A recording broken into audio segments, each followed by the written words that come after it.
Is we live? Is we live? Is we live? Yes, you're now tuning into the Rare Podcast. Of course, I'm your host for the most, NK, aka the man of the hour, too sweet to be sour. And of course, on the Rare Podcast, I'm not alone. I'm joined by an amazing guest. Sir, please introduce yourself. Tell the people about yourself. My name is Jerome, but on the internet I go by SaintKupid. I don't know why I chose that name. I guess it's just for fun.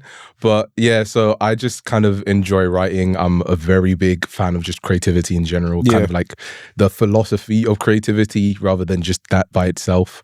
So, I like to write. I like to analyze characters.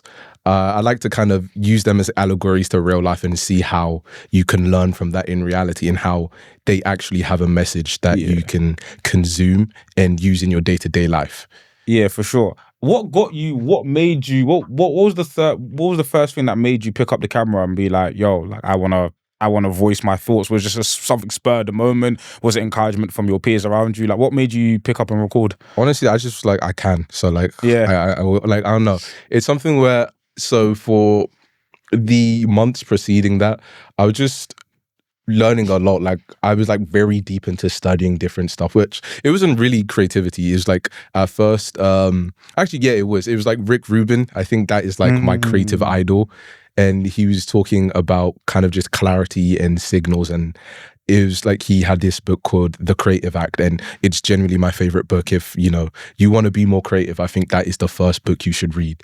So I picked it up, I read it, and then I was just internalizing it over a couple of months. And then I kind of used that perspective shift. And it was like, okay, let me revisit everything I care about and everything I like. Because I came up with the intuition that like everything that causes some kind of emotional occurrence in you has meaning, and it's something you can learn from. If there's something in media that, you feel anything from, not just, happy or any of that, if it feels like anything to you, there is a mirror in there and it's pointing at something about yourself.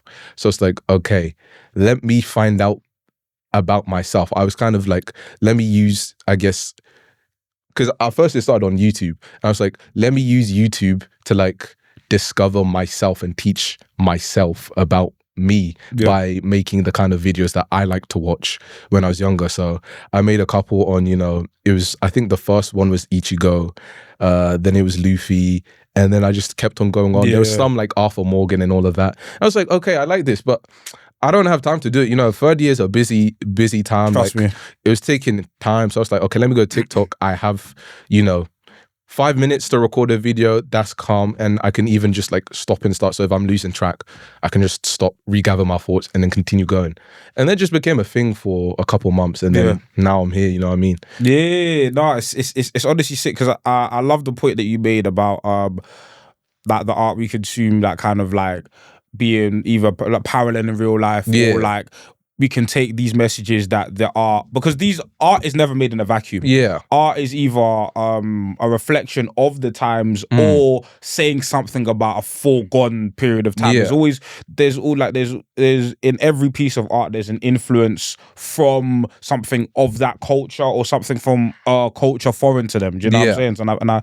And I love that you've taken that approach to your content and that really try to analyze and break down these series. But before we get into the meat and potatoes of the episodes, we like to do a little segment called Rare Moment of the Week, where we like to spotlight our favorite creative endeavor, favorite artist. Do you have a rare moment of the week, Jerome? I think, I have one of my friends, his name is CC the First. Okay. He's actually got a really good song out right now. It's called Millie Rock. I feel like he's definitely like such a chill guy. Like, I think when I first started making like TikToks, not even like as content, just for fun, like he's like one of the first people who followed me and would like give me support and like encouragement. And I definitely feel like he definitely actually does make good, like he makes good music and he puts effort into it. So I feel like if there's anyone I'd shout out, it would be him, like For sure. number one. For sure. What's his name again? CC the First. CC the First. Shout out CC the First. My rare moment of the week is a song called Baby I by an artist called Alison, specifically the club mix version. I think that song is an ode to the heritage of British music, which is funky, dance, jungle. I think it's a song that is absolutely infectious, and it's reminiscent of the funky house era that I grew up with. Artists like KEB, artists like what's the Kyla.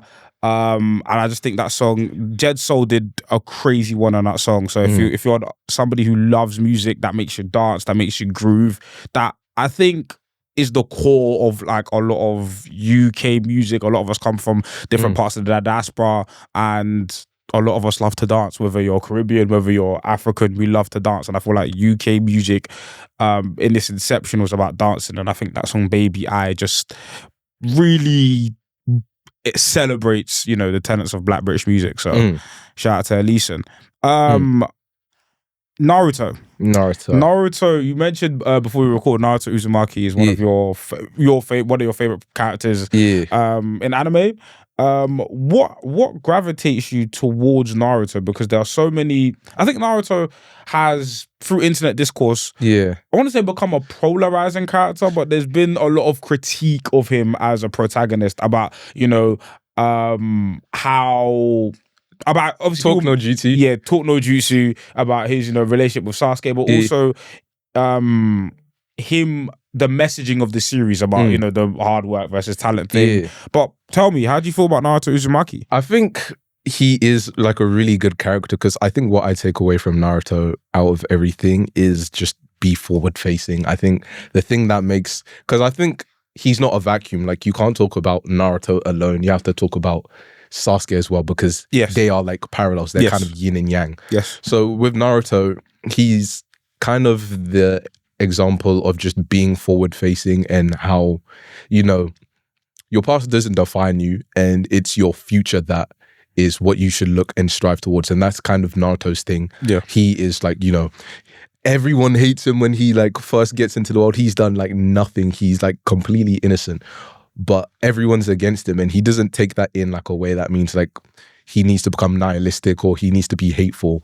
He kind of turns it into fuel, where he's like, okay, let me move forward with this and use this as a reason to push myself, and let me keep on going.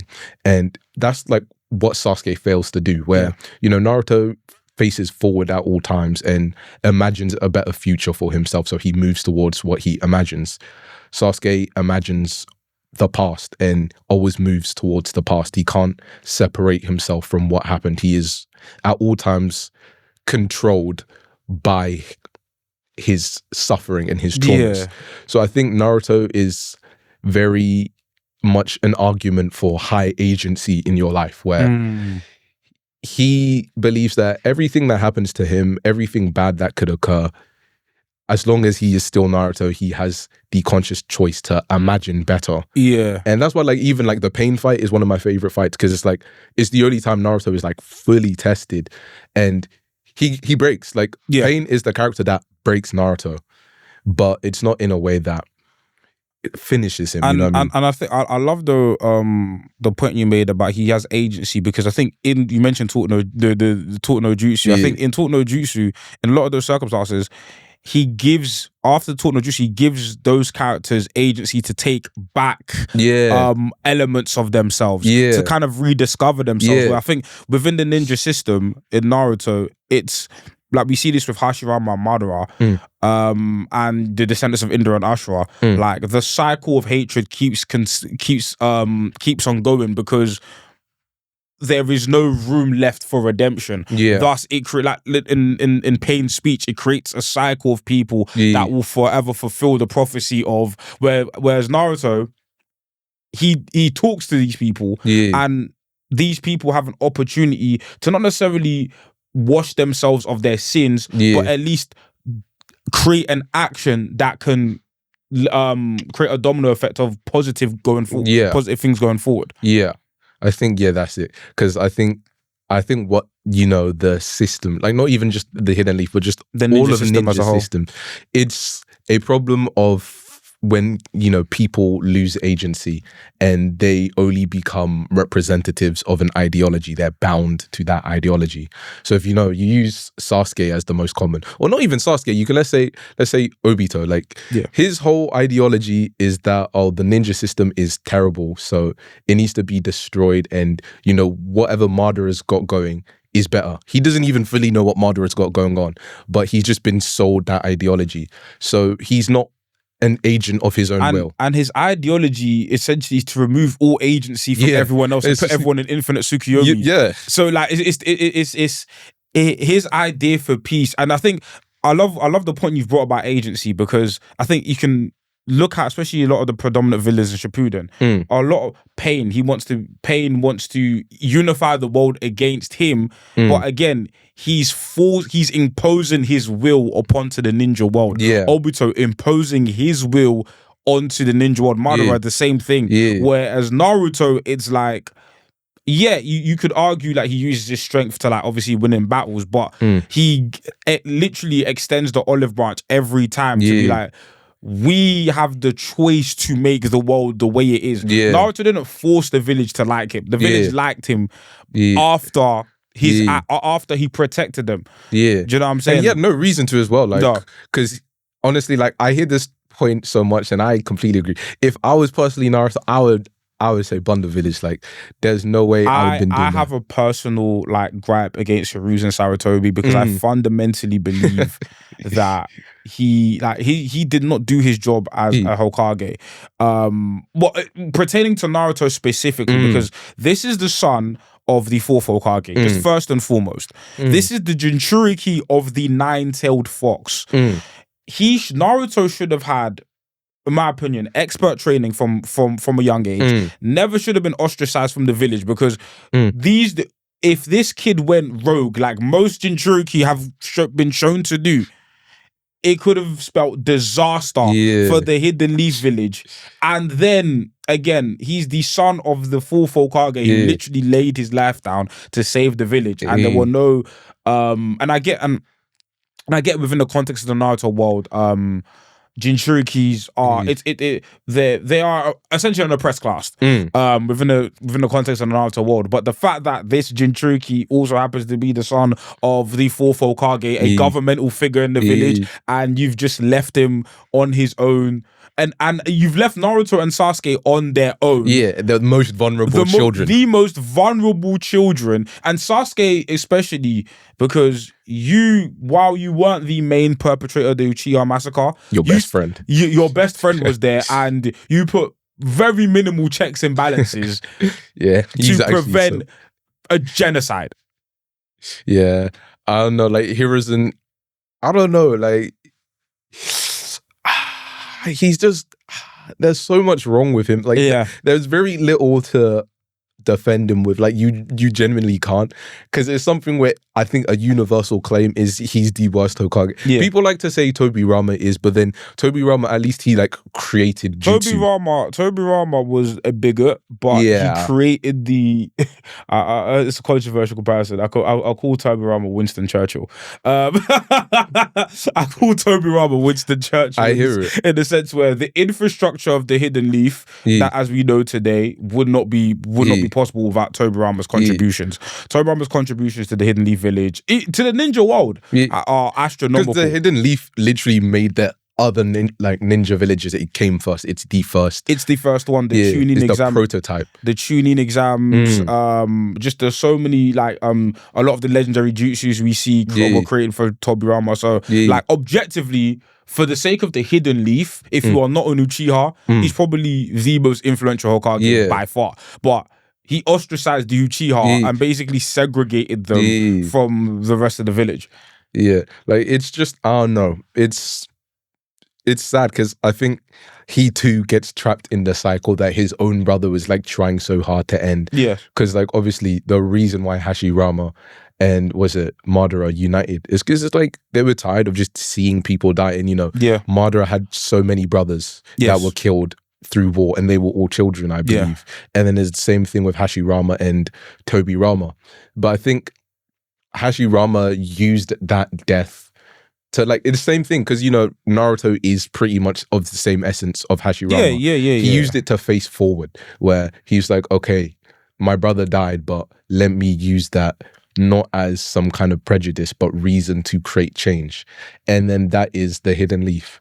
But then Tobirama doesn't inherit that same framework, because he's not like, I guess, a inheritor of, what's it, Asura? Yeah, so he just doesn't have that like theme going on with him. So he uses his brother's death as means to say the Uchihas are still capable of doing all of this terror. Yeah. We can't trust them. Madara does his thing, and then he's just like, you see, I got you. Let me do my thing. And then he segregates them. But fundamentally, like, if you really think about it, the whole Uchiha massacre is downstream of Tobirama. Yeah, like, for it's sure. literally him. Yeah, because Danzo and Hiruzen are literally Tobirama's students. You know and what I mean? Danzo inherited his ideology of the Uchihas from Tobirama. What Danzo does is just insidious, because he plots a genocide successfully, and then wears like and wears essentially the Uchiha's culture on his sleeve. But yeah, I just think the politics, I think not like Naruto from a political perspective is such a fascinating series, because I think the machinations, the scheming within the hidden leaf itself, I think it's just fascinating. And I think Naruto, to essentially for Naruto to create a world of peace, he would have had to like restructure like people's beliefs within the hidden leaf system. And that's why for me his pursuit of Sasuke, a lot of people say it's obsessive. I don't believe so, because in order, and I totally understood Naruto's logic, because everybody he encountered, he was somewhat able to influence and put them off going down a destructive path. We see this time and time. We saw this in the tuning exams with Neji. We saw this with Zabuza. Having a personal impact with the people that you interact with will go on to have a massive effect on the world you interact with later on. Rather than a lot of these villains tackled the problem of the ninja society from a macro perspective. What's the issue? War. How do I stop war? And a lot of these people took the approach of, if I control the populace, if I control the populace at mass, I stop war. But then you're not allowing people to exercise their right to change or exercise free will. Where Naruto, from the genesis of the series, it's been personal relationships that have led him to the point of becoming, the savior of the hidden leaf. Because it's not Naruto aspired to be Hokage, but that was more of a personal dream. His interactions with people is what really ushered in and governed change. I think that's why I love the pain fights. It's like my favorite like philosophical moment in all of anime, because it's just like, as I said earlier, is Naruto's whole thing when he first starts wanting to be Hokage, it's purely so he can be recognized. So it's like, I mean something. He just wants people to see him. It's not of any inherent virtue.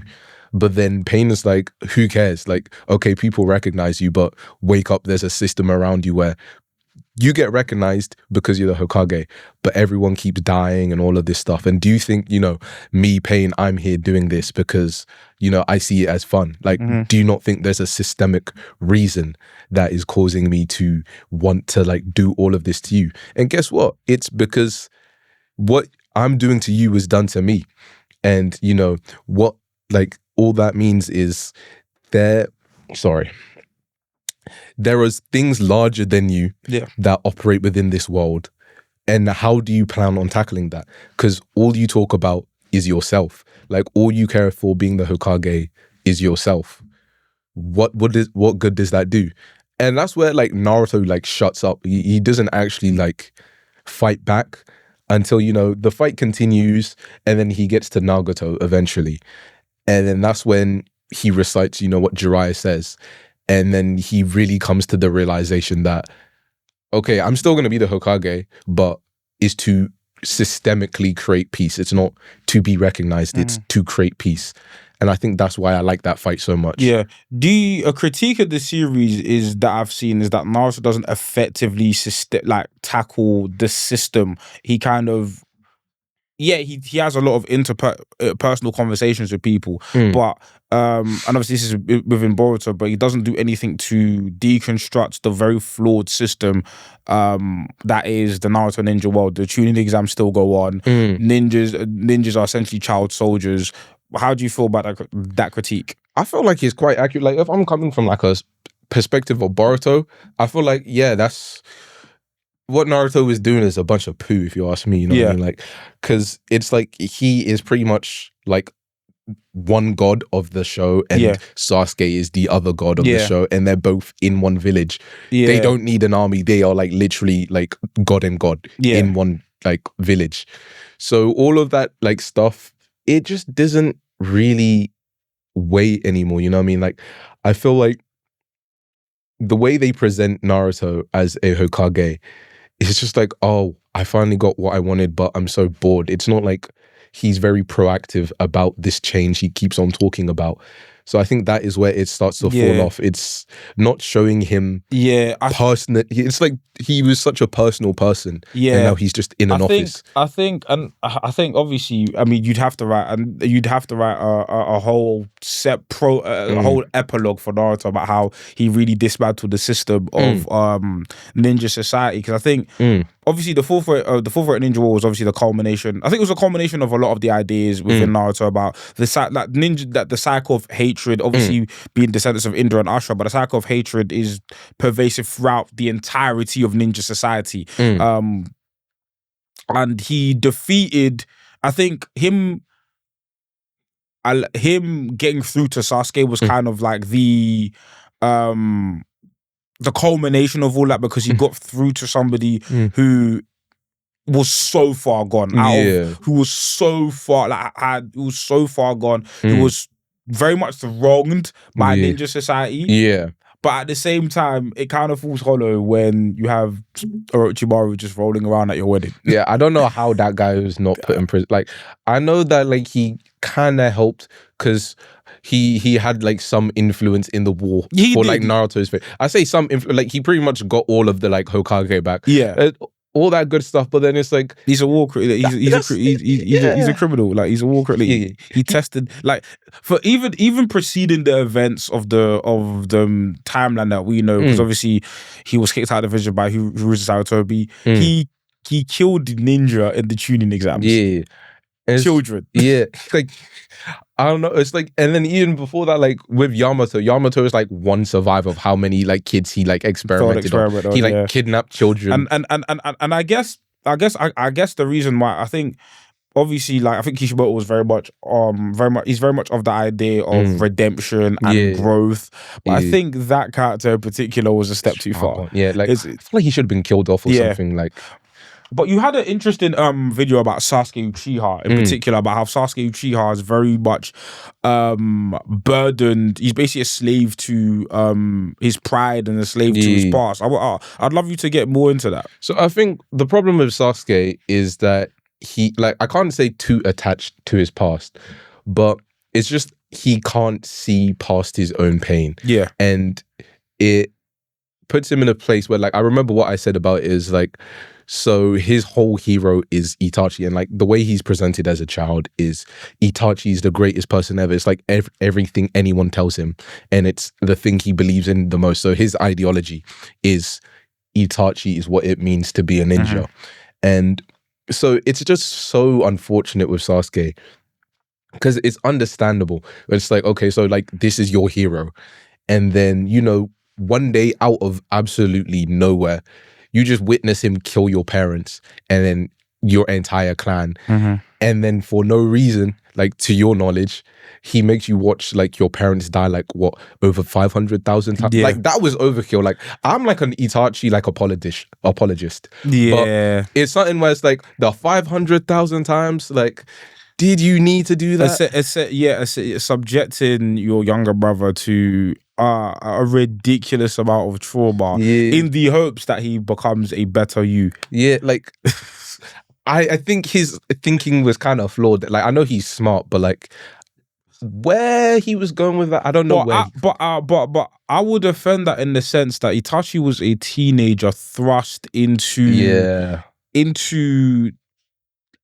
if you think about yourself as a teenager and the black and white view you have of the world and just the rashness that you have, I'm not saying subjecting your youngest brother that you love the most to 5,000 hours of torture is conducive to success, but I do think Itachi is somebody who was preyed upon by the predatory nature of the Hidden Leaf Village, because they had a child, essentially a child soldier, assassinate his entire family. Yeah, and that's the thing. Like, when it comes to the Sasuke part of it, it's like Itachi's always been like shown as a very self-aware character, like from childhood. Because like I remember I can't remember which war it was. I think it was like the third. He witnessed the third Great Ninja in the War third, as a kid. You see his internal monologue, and he's just like questioning the nature of mortality and the usefulness of war, and he's quite clearly a pacifist. Like, Itachi is like shown off as someone who his intentions is pacifistic, but he is just burdened with the fact that he is gifted, so he's not allowed to be what he wants to be. He has to be what is most useful to the leaf and at the same time to his family.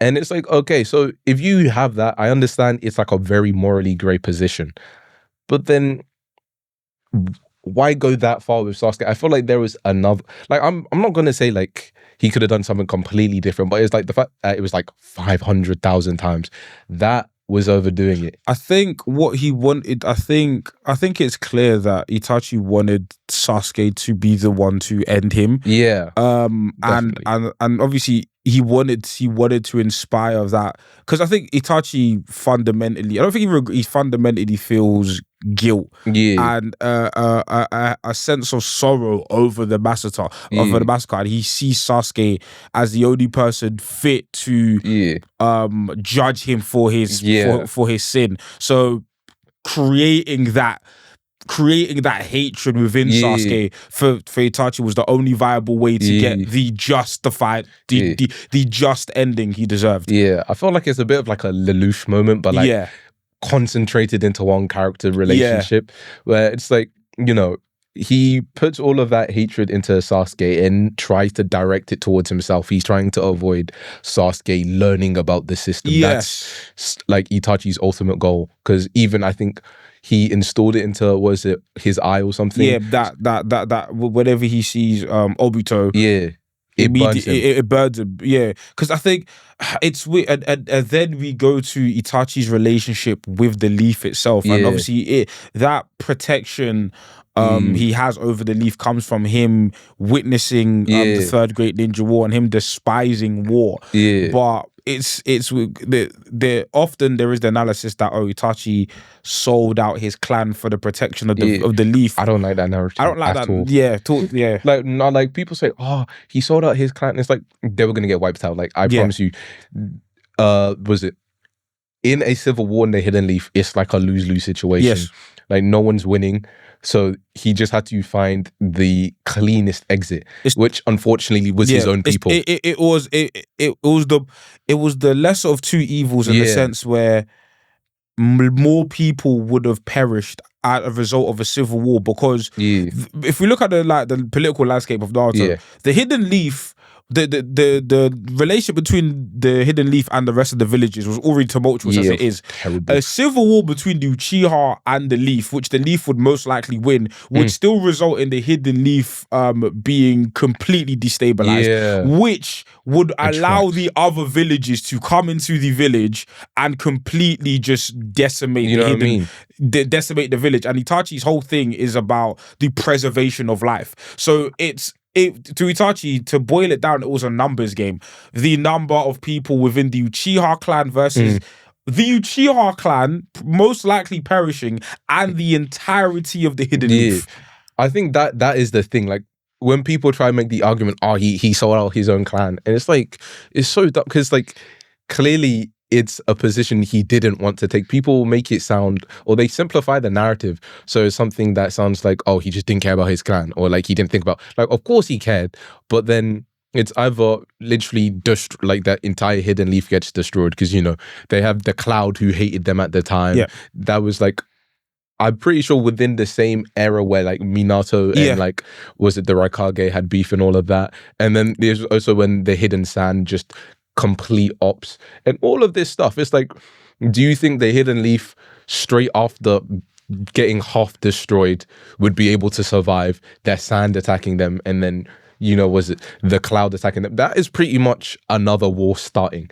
He did not want that, so he just had to pick the lowest kill count, not no kill count, because that wasn't possible. He was put in a position where people were going to die, and his only agency in that sense was to pick who lives, and that was which outcome secures Sasuke's life. Yeah. And that was the only one. And again, Itachi and Sasuke are very much going back. They're victims of the Hidden Leaf, because again, like we spoke about the lack of protection for Naruto, the lack of protection for Sasuke, and again, we understand that.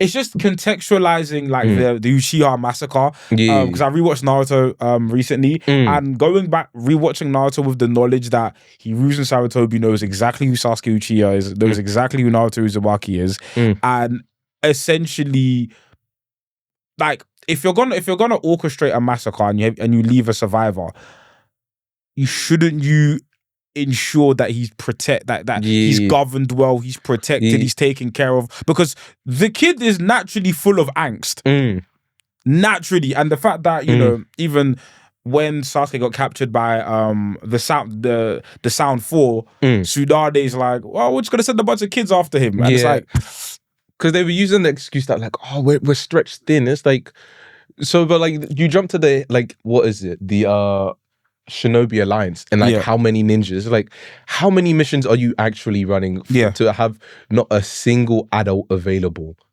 to rescue this one kid? Like, you send like these kids who have been Shinobi for a couple months.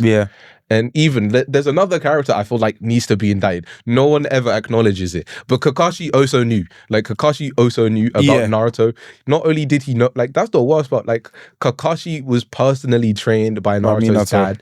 He knows that Naruto's dad is Minato. Doesn't say anything, and then when Naruto's like, "Oh yeah, my dad's Minato," he's like, "Oh, so you finally found out?" No emotion there whatsoever. It's just, "Oh yeah, I knew that." And the thing is that there's been the parallel, there were clear hints that he knew from early, like when Naruto was doing the Rasen Shuriken training, Kakashi would always be like, "Oh, sensei, the blonde," like so. And then also his complete favoritism towards Sasuke.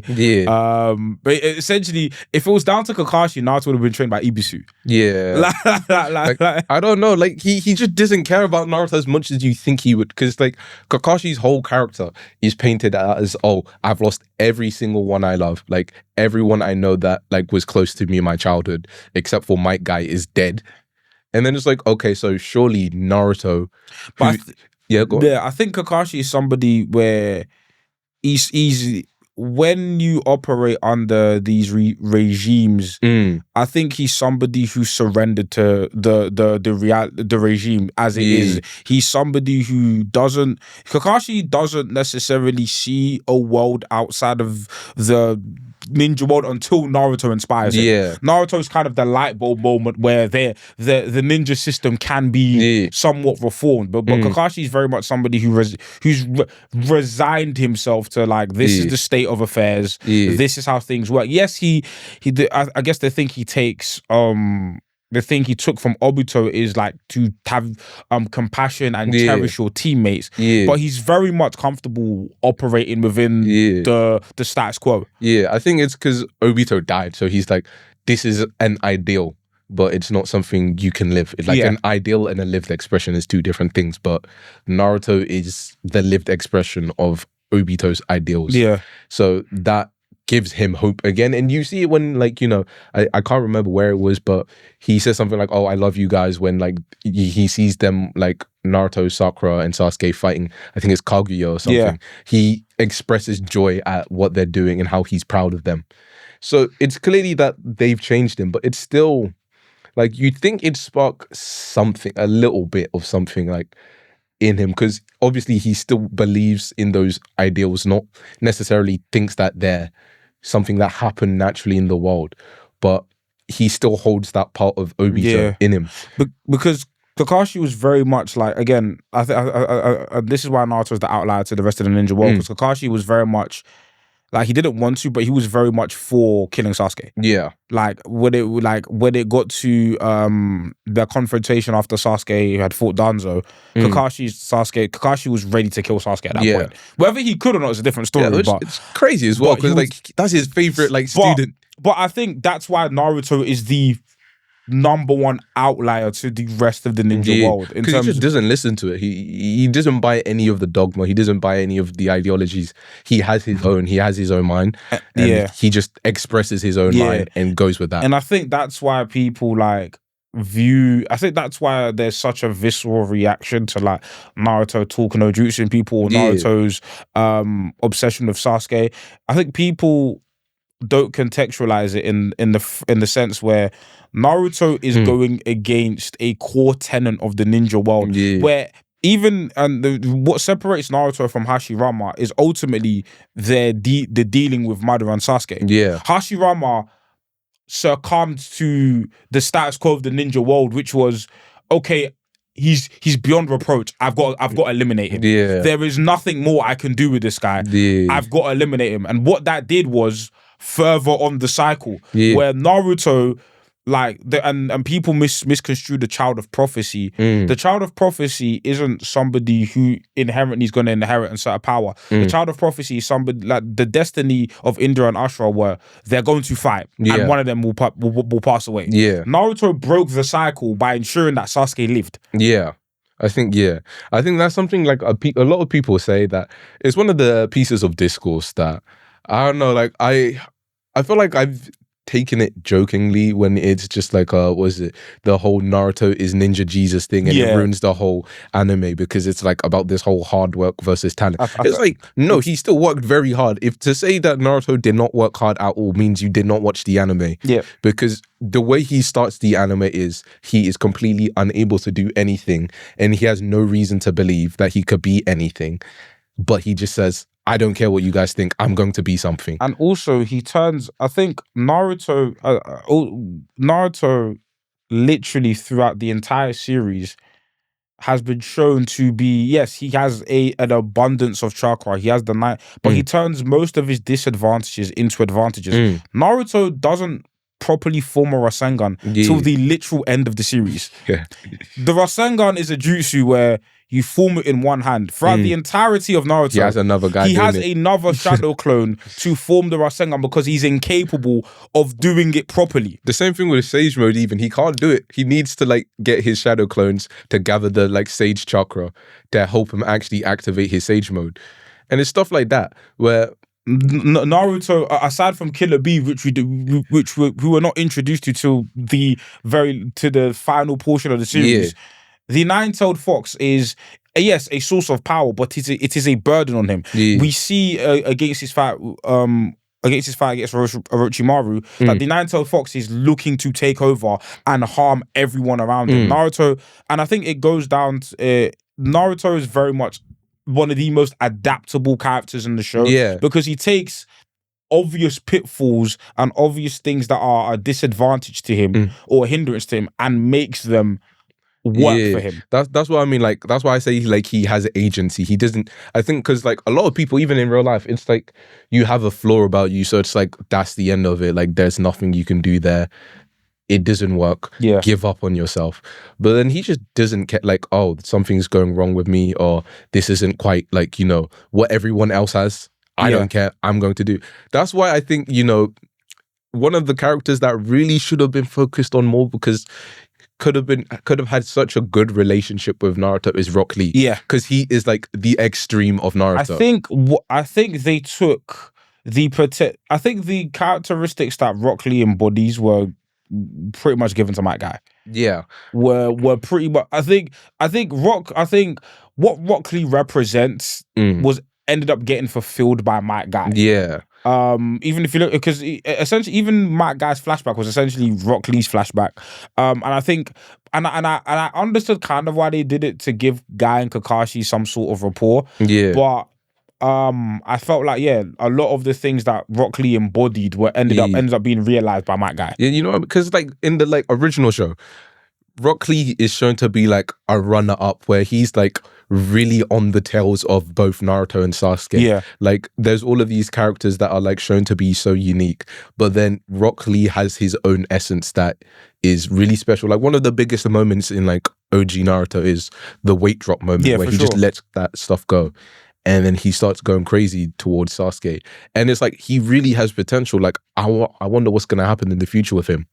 And then it's just nothing really. Like, nothing really. Like, the big taijutsu moment in Shippuden is Mike Guy. It's Mike Guy. The 8th gate. Yeah. And it's like, where's Lee? You know what I mean? Like, at least they could have had like some duo moment in there. Like, it would have been really cool. Yeah. Both of them were like bombarding Madara. Yeah. But it's just Mike Guy. Yeah. It's like, I think you mentioned, I think, one of the most misquoted things I see about Naruto is like the Neji was right discourse. And I think people fundamentally misunderstand like that portion of the series. I think Neji in the beginning of Shippuden, beginning of the series, is very much resigned to the fact that you are a slave to destiny and there is nothing you can do. Somebody who's destined to be a failure will always be a failure. And people interpret that as, but Naruto is the descendant of Indra and Ashura. He was destined to be this powerful ninja. Where the destiny Naruto altered was, like I said, the descendants of Indra and Ashura are destined to fight each other and one of them perish. Yeah. And which continues the cycle of hatred. Passed down and passed down and passed down. Yeah. Naruto defies that by keeping Sasuke alive. Yeah. He ended the cycle of hatred, which defied the destiny that was imposed upon him. Yeah. I just feel like, I don't know, that narrative is more from One Piece fans, I can't lie. Like, I don't know, because whenever I see someone with that opinion, it's always coming from One Piece. Yeah. Like, and it's like, it's just kind of ironic with the whole Joy Boy stuff now, like the Gear 5, because it's like, now they're in the like same boat of like, they're basically like, you know, Naruto's apparently Ninja Jesus, but then it's like, now Luffy's now Ninja. Like the Joy Boy thing is the same as the like Asura Indra thing. Yeah. So it's stuff like that where it's like, you can't just like say that. It's a very surface level reading of, you know, Neji. Because even, I feel like Neji's character, like, it's just weird. I think his death is an idea that, like, I don't know, I haven't thought about, I suppose. So what's your opinion on his death? I think in the execute, I understand what Kishimoto was going for. I think execution wasn't great. The execution is, they had him die to the 10 tails, which was spikes, which was I think I understand thematically what Kishimoto wanted to do. But because it's a parallel essentially to his father. Yeah. But he made the choice. Yeah. I think it's Neji finally like learning the lesson of that his father his father had. And I think thematically it works beautifully, but just the execute, like if he, in my opinion, if it was to Obito or a villain we have some sort of connection to, fine, but the spikes of the Ten Tails, which is an entity that was introduced in the latter half of the series, and he basically died to just a random plot MacGuffin, and it was kind of just like a character that we grew up watching deserved a better end than that. I just think it's execution, because I think like, it falls into like the theme of agency again, where like he defied, like, because, you know, like someone could argue like, oh, his destiny was to die and that's what he did, but it's like his father like didn't really get the choice, but he's the one who chose to put himself in that position. I think the thing I don't like about it, that it's a common criticism that I'm not gonna necessarily disagree with, but is it feels like a very cheap moment in the way it's done to kind of, I don't know, like create stakes. Nah, it's more like, to progress the like romance between Naruto and Hinata. And it's like one of my biggest criticisms of Naruto is none of the romance makes sense. The only one I could say that has a bit of weight to it is Shikamaru. Shikamaru Tamari. That has a bit of weight to it. Because they actually met each other. Yeah. But everyone, like, especially, like, I literally had this conversation the other day. It's like,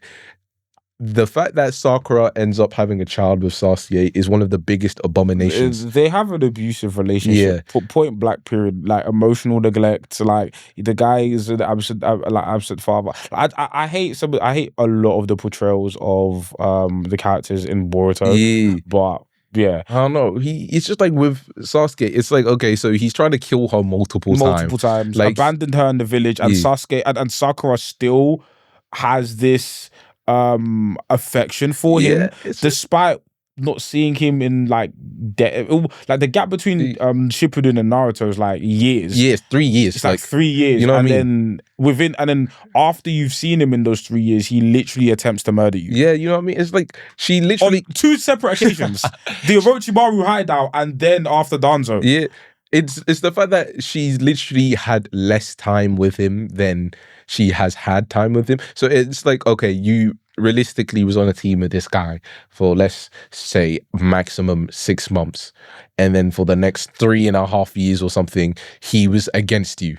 And there is like, if that was the end goal, that's fine. But there is no point where Sasuke is held to account for his treatment of Sakura. Not from, because he gets put in prison in terms of the war crimes he's done. And Naruto and Sasuke literally fight it out. So that's good. But there's no moment in the story where Sasuke is held to account by like I feel they portray Sakura as weak because Sakura essentially embraces him with warm arms, and I feel like the story, if that was the end goal, there should have been a part where Sasuke actively works to earn the trust back of Sakura, and then we get that romance. Because I feel like that was the problem with the romance. Like, outside of like Shikamaru and like Tamari, I feel like a lot of the romance, or like the main like romances, which I guess is Naruto's and like Sasuke's, they're just both undeserved. Because like Hinata, like the explanation is terrible. They had to make a whole movie to justify. You know what I mean?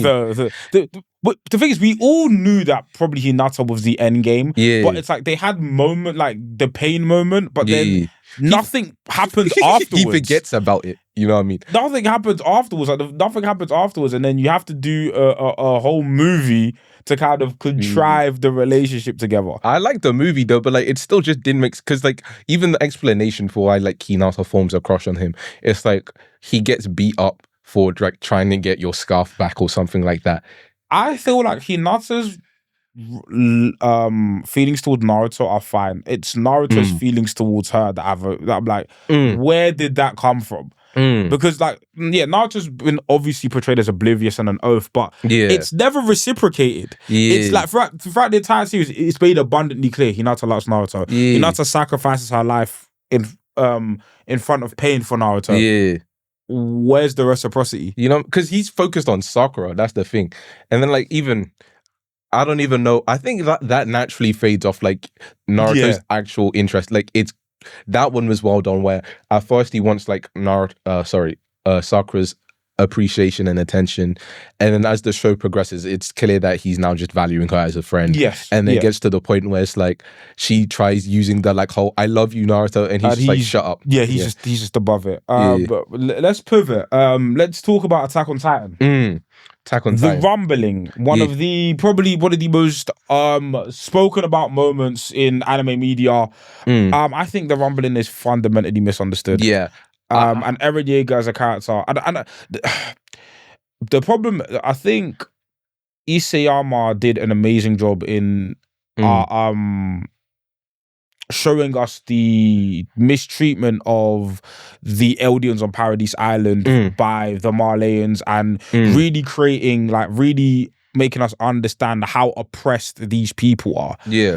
The problem is, I think people have sympathized with Eren to the point where they are justifying. Like, Eren didn't just like murk Marley. Yeah, it was 80% of the planet. Yeah. And I think the show, even in its last episodes, shows that innocent children, like the scene where the innocent kid head gets stomped.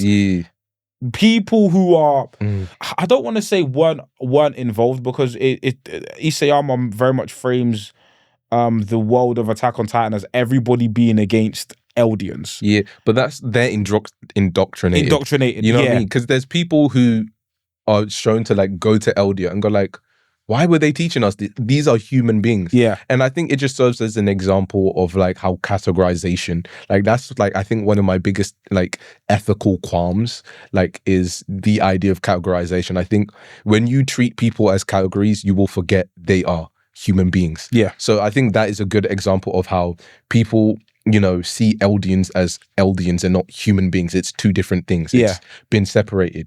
So it's only when they are face to face with an Eldian that the category blurs and they realize they are of the same, you know, bone and blood as they are. Same thing, same human being, same source, everything. Why do you think there's been such a response to Eren Yeager as a character? Like, I've seen a lot of people like unironically describe themselves as Yeagerists. Oh man, I actually have such a good one. This is like a really like big one, but so I recently found out about this term. It was called like negative freedom. Okay. And I believe this is actually the form of freedom most people believe in, even if they're like not conscious of it. But it basically sees freedom as a resource rather than freedom as something you just simply inhabit. And that's kind of what like Eren Yeager is. He is the embodiment of negative freedom.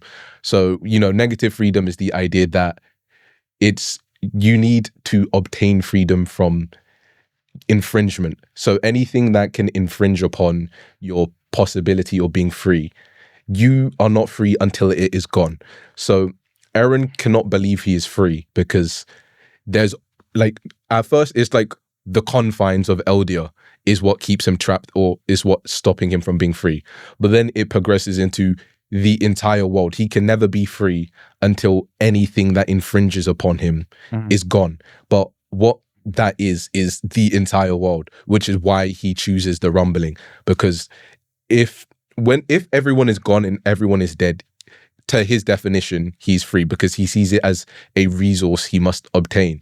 And I think what it implicitly may be is people might see freedom in the same way where it's not something of a choice of agency, but more so a matter of you need to obtain more things. And like, if I have more money, if I have more possessions, if I have more rights, I am free. And that's what Eren is. But I think that is his flaw, because at the end of it, you know, he eventually gains the freedom he says he has. But what good is it? Like, he has to be put down by his own friends. Everything is dead. So even if his friends didn't put him down, what could he do with his life? There is nothing, there's no life left except for his. And I think that's kind of very symbolic of like a lot of people's pursuit of freedom, where, you know, people chase more money, they chase more pleasures, they chase all of these different things. But then all they have is these things and they're not truly free anymore. So I think that's one side of the argument. And then I think the other side of the argument that is slightly less about like the morality of it is just the fact that we see Eren grow up. Like, it's not every day you see a villain who... we see things entirely from his perspective. So you can empathize with him. Like, you know, there's terrible things that go on every day that doesn't make sense to us and we can condemn it so easily.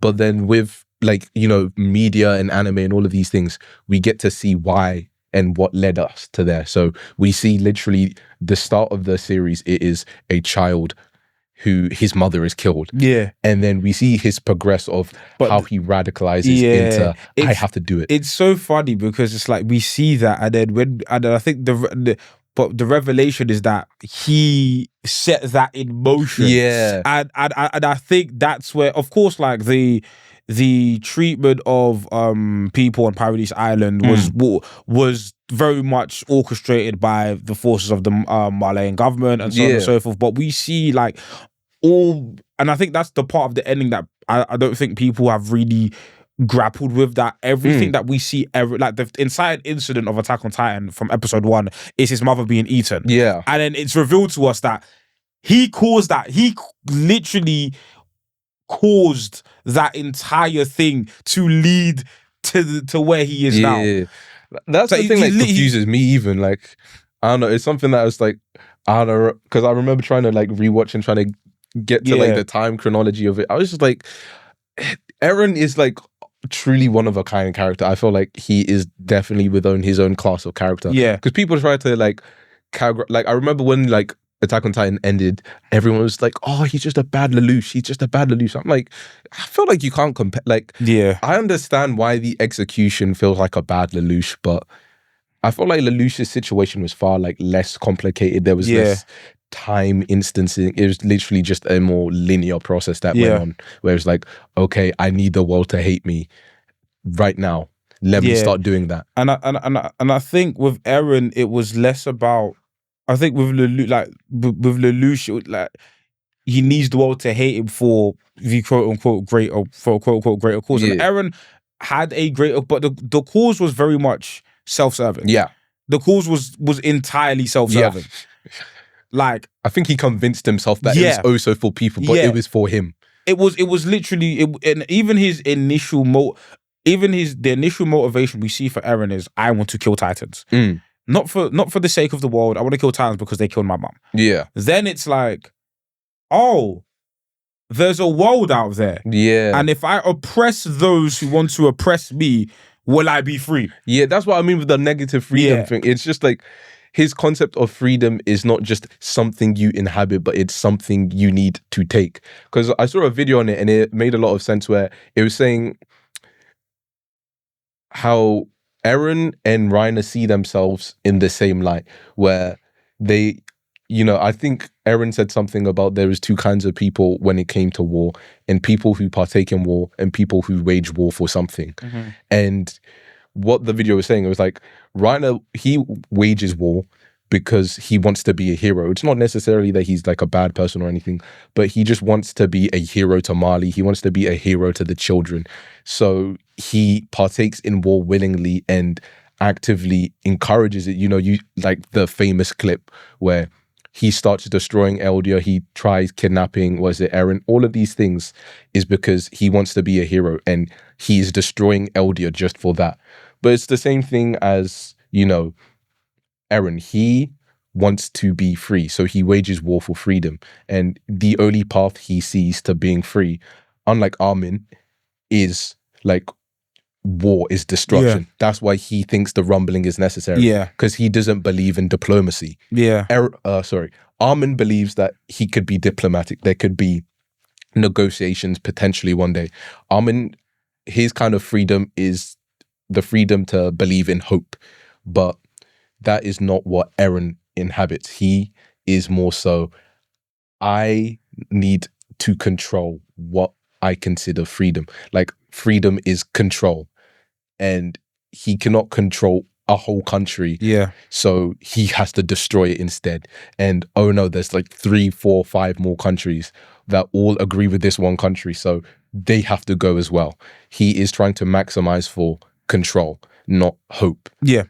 And I found my favorite character of Attack on Titan is Erwin, because I think he's a very interesting character, because in one sense, like like the rally cry he does towards the Beast Titan is obviously epic, it's charismatic, but it's also, I think it's also how dogma and how, you know, institutions can how institutions can fundamentally influence people to do things that don't benefit them. Like I think, and how patriotism can influence people. How patriotism can be so pervasive to the point where you're rallying people towards a cause they don't understand, they don't know, they don't, but because of just sheer charisma and love, like it's because I think the rally cry against the Beast Titan is so fascinating as a concept, because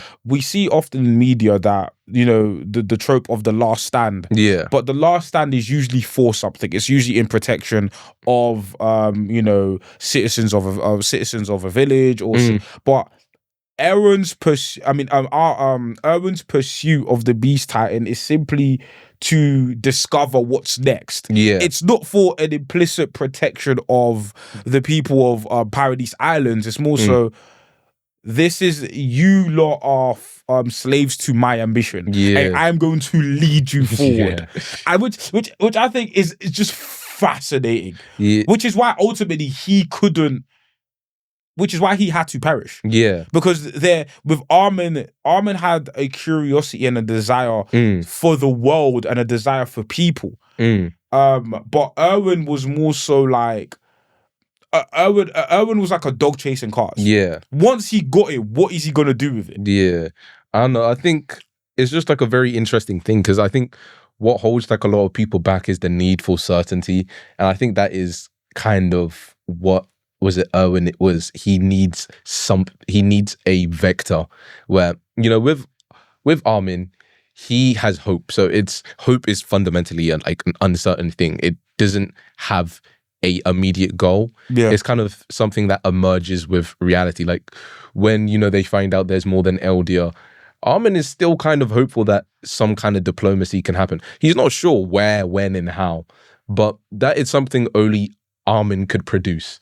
And if it was Erwin in that, Erwin would probably, you know, back he'd probably back Eren. Yeah. So Erwin, yeah, I think he did have to go, because I think for the way the series ended, Eren needed to be alone. You know what I mean? He needed to be the one on the other end of the line where everyone has to realize this isn't right. And Erwin is the only one who would probably place certainty in Eren and Eren's ideology. And it's just, actually, yeah, it is very crazy that, you know, the way he kind of portrays servitude and like patriotism goes, because it's like even very early on, like when we are first like shown the corpse, it's like we see, what is it, not the like corpse as in his body, but like, you know, the, what's their names again, sorry, the survey corps. Yeah, survey corps and all of these, like you see like it's portrayed as these guys died. It's never something that it's portrayed in noble. It's like quite horror. Yeah. It's like, oh, these guys have been murdered by these massive titans and they died, and oh, where's my son, and all of that stuff. And it's just not noble. But then you meet someone like Erwin and you see why all of a sudden. And it's these people who clearly are struggling and they need more out of life. They have very little hope for themselves. They don't have someone like Armin in their life. They have Erwin essentially functions the same way a religious figure would. Yes, like I'd say that. Yeah, he's a cult leader. Yeah, Erwin functions like he derives purpose for people who can't see purpose for themselves. Yeah, like people who feel like they don't have certainty. He is certainty. He is certain in something. And, you know, certainty attracts confusion. So when you live in Elder, you're probably going to be very confused, because it's like you live in walls. There's not much purpose there. So you're going to gravitate to the thing that gives you most meaning. And that is Erwin, because he's so loud about it. And he's so, you know, patriotic and about like, we destroy the Titans when, like, you know, the stakes start expanding. He stays with the certainty. So it gives people who don't have their own footing someone to lean on. And that is what his purpose is.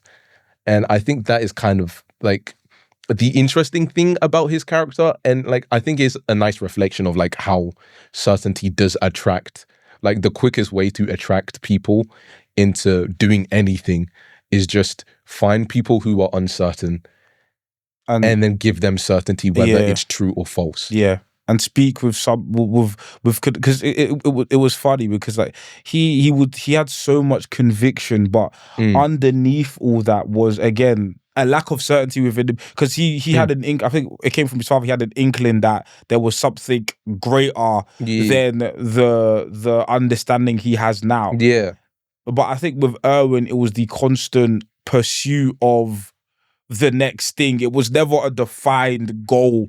Like it was kind of like it was kicking the can down the road. It was kind of like, okay, let's get to the basement. And then what if you got to the basement? What next? You can like tell, now that I'm thinking back and reflecting, you can tell like he didn't actually know what he was doing. He presented himself. Like, And I think he fooled himself a little bit. Like, he knew he was doing, but everyone thought he knew what he was doing.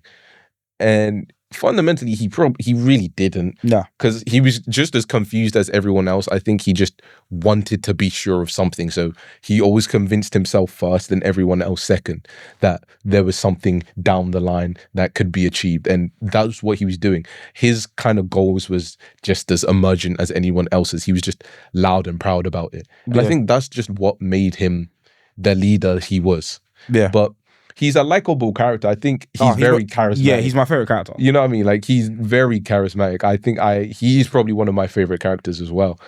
But I'd say he's a great leader, but he's not a great thinker.